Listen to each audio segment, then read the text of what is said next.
嘛互越南将做焦点。讲台湾有一个所在，甲越南有空界哦，就伫台南新化大溪社区的草干仔山顶，遐有一个神秘的村落，有古墓、古庙、面体甲公共便所，但是拢是假的，拢无人住过，而且挖真侪地道。讲这真有可能是当年国民政府为着要积极来参加越南的战争，秘密内设的野战的训练基地，当地人叫这是越强村。即卖透过在地社区的安排导览，游客会当来一撮神秘的地道旅行。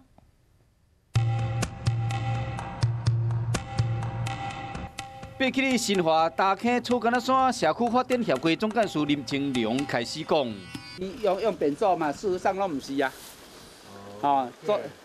全部啊，遮看会到的拢是伪装品啦。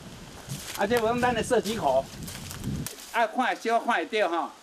写一个民房。伫步道边仔所有建筑物，包括公共便所、人家厝，甚至这座文昌帝君庙，拢总是假的。这个神秘的砖仔头，唔捌有人住过，内面有真侪互人好奇的秘密。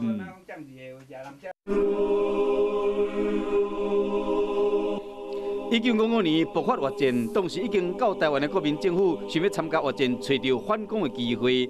听讲除了派遣军事顾问团到越南，嘛私底下训练士兵。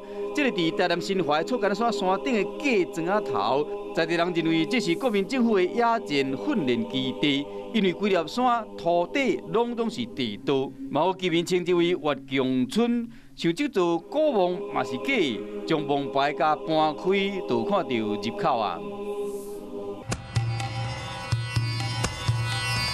行过古墓的地道，来到这座关公庙，红街道卡嘛有一个入口。遮，好，遮有一个射击口嘛，下底面你有看吼，下底面就是地道。地道连接到另外一边的文昌帝君庙，是一甲行一逝，描述是穿越历史的回廊。伫日治时期的日军伫山顶种草干仔，和部队当作卫长药啊。后来国民政府又搁伫遮起野战村，即马社区发展协会结合导览加草干仔的美食，希望吸引更较侪游客来遮做深度的游览，将这个充满传说的特殊景观，和更较侪人知影。